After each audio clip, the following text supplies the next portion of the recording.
everybody. I'm Laurie. And I'm Tommy. And we want to welcome you to our introductory episode of our podcast, Untamed Terrain.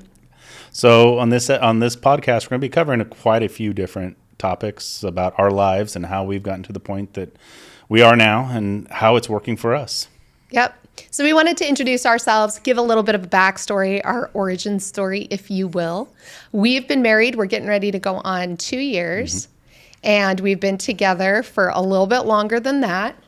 And we've both been married before, so this is not our first rodeo. Married once or twice. So I'll go ahead and get started. I was married twice, right out of in my 20s and then again in my 40s. And out of my second marriage, have 5 boys, twins that are 16-year-old. I've got a 15-year-old, one that's about to be 13, and an 11-year-old. And so we've blended our families, and Laurie will tell you about her kids in a moment. But when I met you, I was like, all right, this is it. We're going to do it right. And I think in the last 2.5 years, 3 years, we've done pretty well. Yeah, I would agree. I've also been married twice. Mm-hmm. I got married the first time at the ripe old age of 19, the way good Mormon girls do. We had 2 kids together. And I decided about the time I turned 25 that I don't think I was cut out to be a good Mormon wife. And that's what he wanted. And so we just wanted different things, went different ways. Got married again at the age of, 28, and have 2 kids from that marriage. So my kids, I have 3 boys and 1 girl. The oldest is 22, and then I have 19.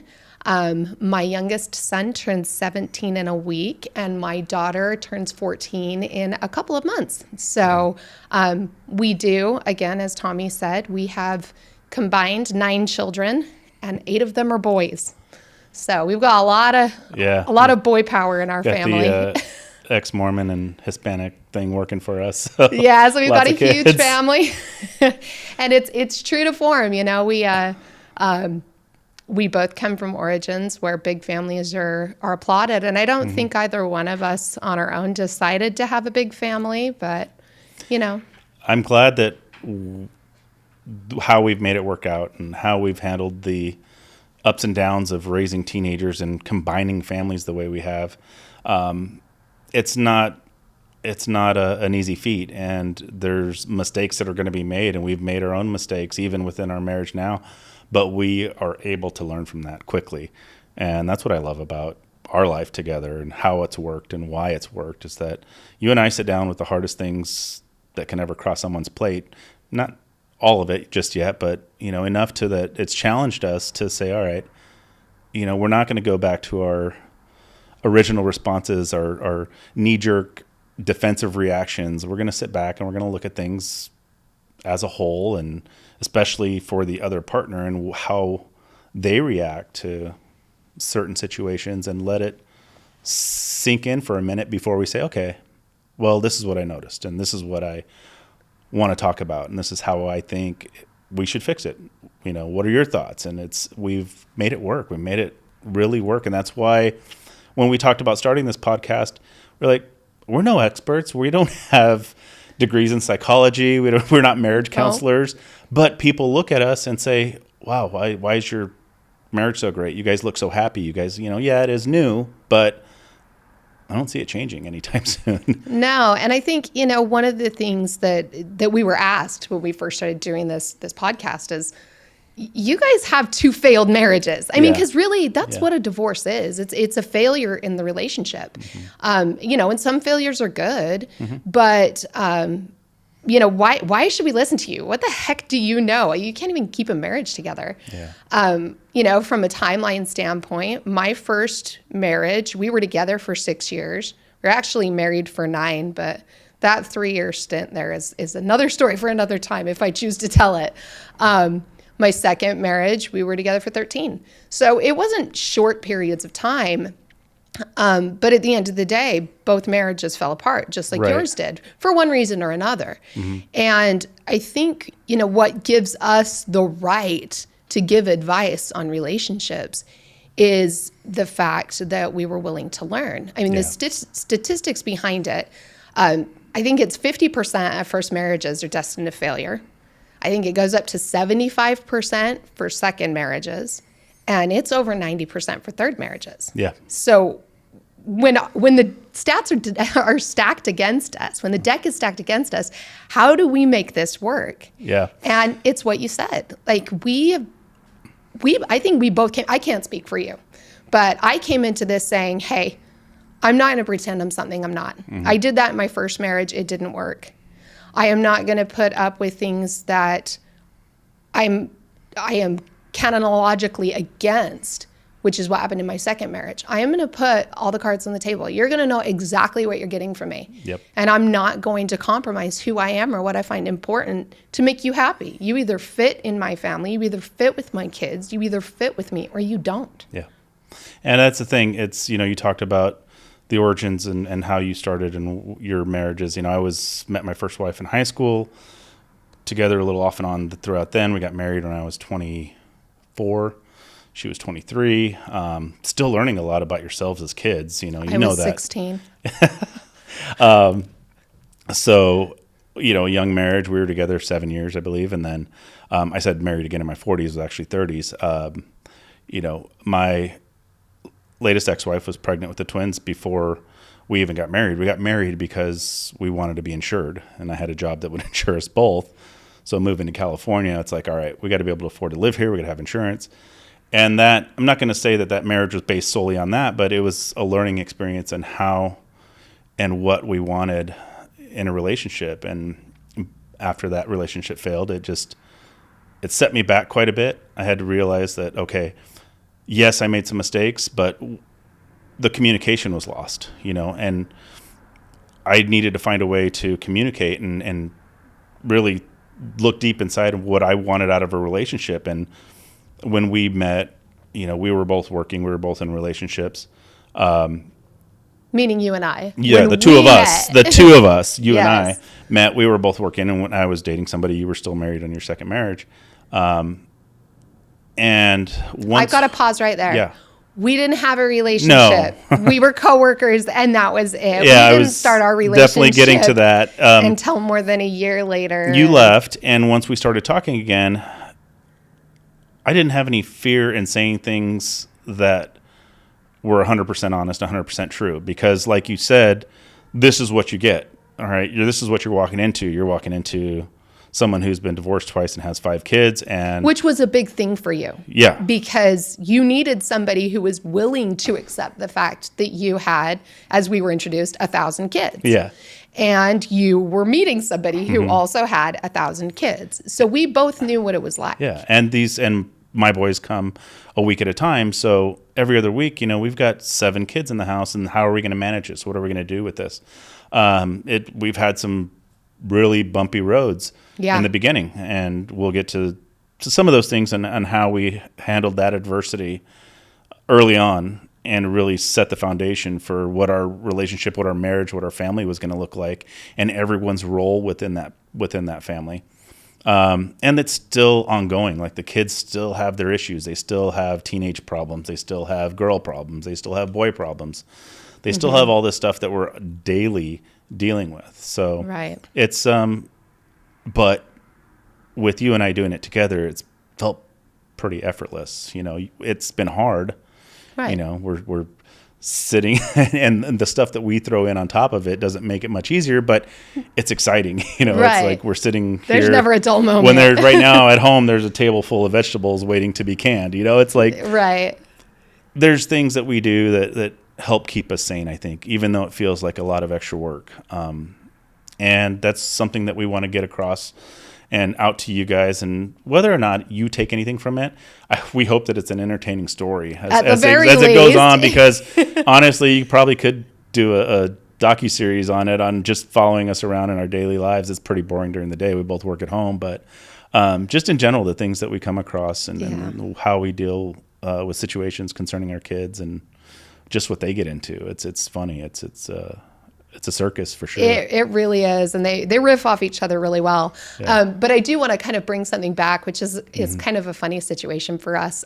When we first started to talk, Tommy told me on the phone, we need to set some ground rules, which is really funny. I actually laughed out loud, and I think he probably thought I was making fun of him. But, that ground rules is a big thing in my life, and that's because of, what my parents did when I was growing up. But we set some ground rules. We ended up breaking them. We weren't going to catch feels. We were just friends. That didn't work out too well, did it? And that's another thing which we'll talk about in a little bit is that. But I did want to put forth that we do have some ground rules for this podcast. I mean, we are dealing with 7 minors, and currently 7 teenagers and all of the kids. I mean, we have a 19-year-old and the youngest is going to be 13 next month. I mean, not the youngest, but the youngest teenager will be 13 next month. So we've got 7 teenagers. And we want to protect their dignity. And, we may be their parents, but they didn't choose us. And so we're not going to drag them in or exploit them. Their involvement in the podcast and anything we do is going to be completely up to them. If we want to share a specific instance about any one of them, we're going to get their express permission to use their names. If they don't give it, then we're going to share it in a general aspect. And of course, their other parents will have knowledge and have their permission. And that's the other thing is that, we do have, 4 other adults who were part of our lives, and we're not here to dish on them. And it's a hard line to walk to talk about, why our marriages failed while preserving the dignity of the other parties. But we're not here to gossip. We're not here to rag on other people. Our experiences in those relationships will be our own, obviously, and we've learned from those. And so there are going to be instances where we bring up the past, but it is more to show our growth and how knowledge of ourselves and situations have led to us being successful in this marriage, and also to give you a bit of a background about what did and didn't work, because ultimately that's what advice is about. And having that experience is really the only expertise we have going into this. I mean, what Dr. Spock wasn't a parent, so what right did he have to give any advice on parenting? Yet look at how many of our siblings or parents were raised with that in mind. And we'll go through like I said, different situations, different scenarios, different topics. Some of it will require your involvement. We'll ask for questions after different episodes, and we'll maybe have some live guests as we move on and bring some people in. But the topics will be random, other than our first few podcasts, which we've kind of decided we want to put out certain situations and certain topics and talk about them. But after that point, I think we're gonna mix things up a little bit and just pull something out of our jars. And give you guys some different insights on how we feel about it. Like I said, we're not experts by any means, but we've learned over and over throughout our lives through the mistakes we've made and through the mistakes we've seen with people, with children, with parenting, in the workplace even. There are situations where I know I would go back and change things that I did at work. Yeah. So just to be a better person, to be a more successful person in life and monetarily, and make better decisions. But that's not something that we're stuck on. That's not something that I sit here and dig on the past and why didn't that happen? Why did I do this? The reason our relationship works so well is that, well, this is what I did wrong, so I'm going to make sure that I really focus on not making those same mistakes and just being overall a better communicator. Absolutely. And I think you hit it right on the head. I mean, I think one of the issues that these serial marriages, these several-time divorcee individuals experience is mostly because there's not self-correction going on. It takes a lot to be able to unbiasedly look at what happened in a situation and be accountable for what your role is and say, this happened and this is why I'm responsible for what happened. Now, that's not to say that things didn't happen to us that we didn't want to have happen, that, to use a term we were victim to, but there's also our interaction and our reaction to it. And to be able to identify this is what happened, but this is probably what would have been a better reaction or a better move for me to make. I think that's what makes us key to being able to express our experience and offer advice where you take it, or like you said, entertainment if the advice is stupid, because by all means, we are not perfect. Yeah. Yeah, we've just done what we want to do, and not without putting anyone else's life at risk or their path at risk, including our children. But we come up with an idea and we're like, yeah, let's do it. And if we mess up, so what? We failed before.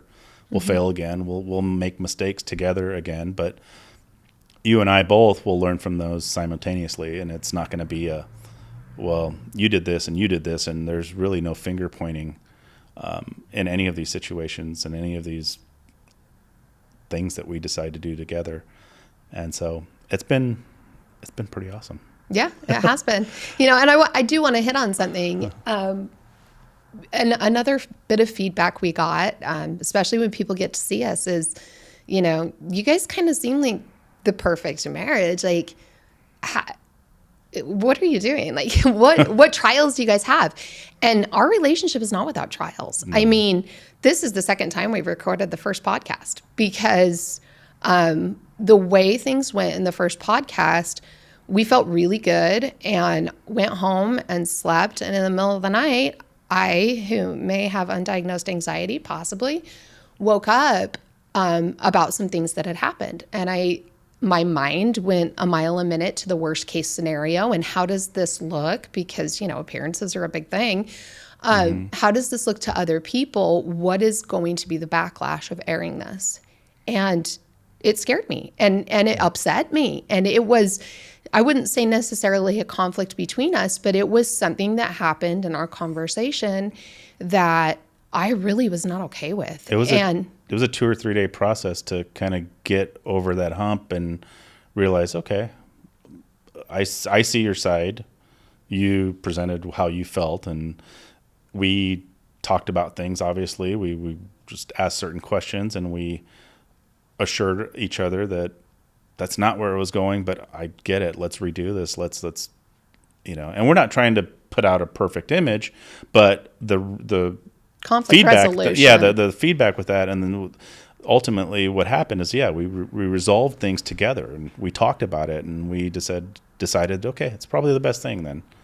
So I want to ask you, when I came to you that next day and I said, I think we need to redo episode 1, what, in your opinion, because I was the one with the issue, what worked with that conversation, in your opinion, from the receiver of the message?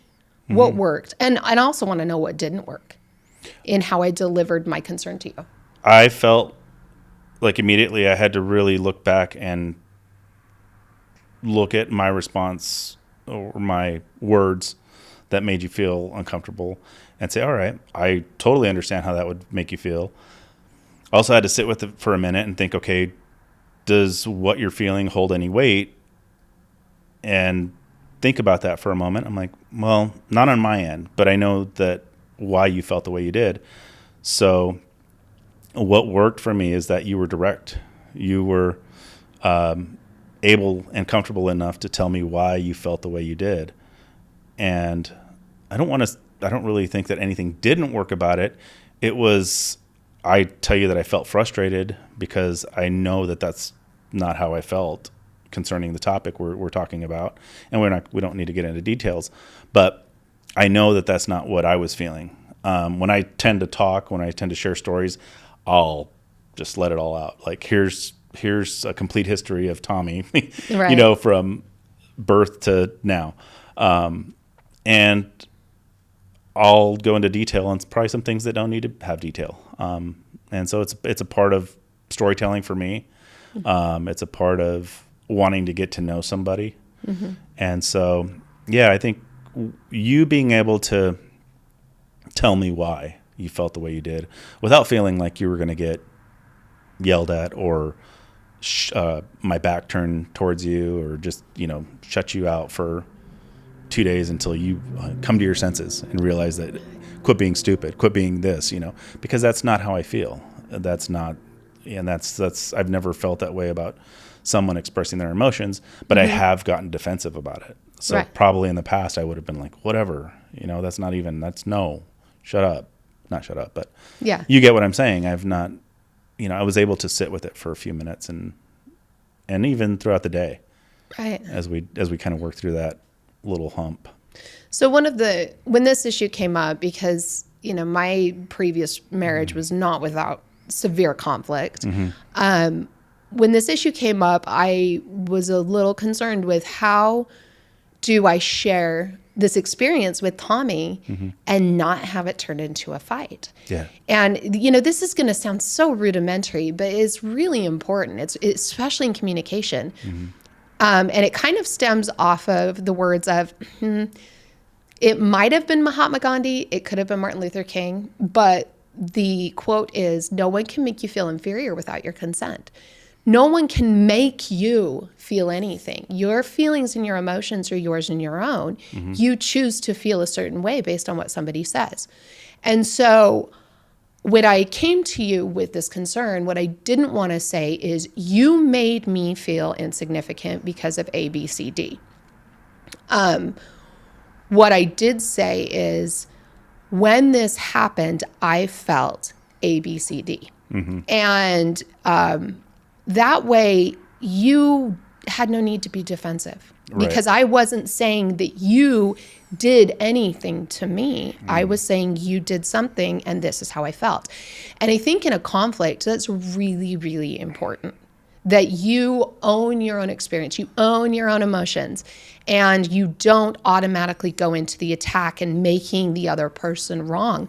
Whether you're in a conversation with your children, whether you're in a conversation with your spouse or your partner, or whether you're in a conversation with a coworker, you need to own your own experience without putting the other person on the defensive, because all that does is breed more conflict. Yeah. And I think the way we handled it was about as textbook as you could. And we made some, we had the hard conversation, and that's kind of what our relationship has been based on, is like, all right, did I take a gamble by telling or asking you or saying that here are the ground rules for our relationship? You could just turn and whatever. I don't need to talk to you, Yeah. But those are just simple things that have kind of snowballed into making that hard conversation easier. Right. Because we approach it head on. We can sit with the responses for a minute before reacting or responding, because it's not really a reaction anymore. It's more of a response. Like, all right, I see where you're coming from. I understand that's why you felt the way you did. Here's how I feel, and here's what the situation brought out for me. And we kind of take that, roll it out, and make it flat and start over again. Absolutely. We've done that with a few scenarios in our short time together, but I see it as a good roadmap to where we're going. Right. And where we're going includes a lot of different time management and events and things happening that can really be stressful. Yeah. And it's gonna put a strain on us physically and mentally, but I'm not afraid of facing that head on. Right. With everything else that we do. Right. So it's interesting because you talked about having difficult conversations and how that's kind of been a foundation that we have. In my experience and having watched my parents go through marriage, I realized that, it's going to sound so rudimentary, but the past is in the past, right? Yeah. If something happens, like this situation with the podcast, I could have harbored my feelings and let it go, because you can't unsay what you said, right? I can change the way I felt it. I can choose to, harbor the feelings or not, but you can't change the past, right? And the only reason we brought this up is because it was something that was going to become very public, and that would have only made the situation worse. Yeah. But, say if it was a situation where it wasn't going to go public and you had said something and it hurt my feelings, it's one of those things where it's like, okay, share how you feel about it and then let it go. Yeah. Because you can't change the fact that it was said. And I've seen, with my parents, slights that were never let go. And, it gave me a good perspective as far as making relationships work, in the sense that, there's a couple different ways to handle it. If there is an event that happens and it upsets you, talk about it. so that your partner knows what happened and how you feel about it, Right. to keep it from becoming a habit. Okay. And then let it go. Like, don't continue to beat them over the head with something that can't be changed. Mm-hmm. Don't put that added stress on your relationship. But if it becomes an issue where it's a pattern of behavior, where the same thing keeps happening, that's when you need to stand up and take notice. Yep. You know, to use a phrase of a well-known author, you know, that's not little stuff to sweat. That's it. That's a big thing. Mm-hmm. And that's where you really need to look at, okay, something needs to change. And if it doesn't change, then you need to look at it as a bigger issue. Yeah. But man, you know, you can't change the past. You got to let stuff go, right? Now, if we sat there and hung on to everything that we've gone through in our past 2 marriages and our life in general, we'd be bogged down, and this podcast, this marriage, this all of it would fall to pieces. Absolutely. Instantly. So. And that's why you gotta have the hard conversations so that you can get through it, because, you know, the only way out of pain is to get through the pain. Right. And sometimes you can fix it and sometimes you can't, which we've both found. Sometimes you just can't fix it, and it's time to put things to rest. Yeah. So that's, with that being said, a little preview of how things are going to go forward with us and this podcast. We look forward to having the feedback. We look forward to the stories we're going to tell. They probably won't always be relationship driven, but we're going to cover quite a few different topics, anywhere from relationships to sex to kids to building a business together to handling conflict at home and work. It's going to be an array of things that life throws at us, and we kind of spin that back to you guys and how we handled it and what we're able to do with it. So we invite you to follow us along, you know, hit subscribe and stay tuned for the next episode. And if you have questions or concerns or suggestions for topics, please feel free to email us. It's untamedterrainpodcast@gmail.com. Untamed Terrain Pod. Oh, sorry, I lied. untamedterrainpod@gmail.com. And we'll put you in there. If you want to be anonymous, let us know. If you want us to use your first name, let us know. Yeah. But yeah, I mean, we want to help you guys navigate your chaos, because we're constantly navigating our own and have done. Exactly. So thanks for tuning in, you all. We'll see you on the next episode. Thank you.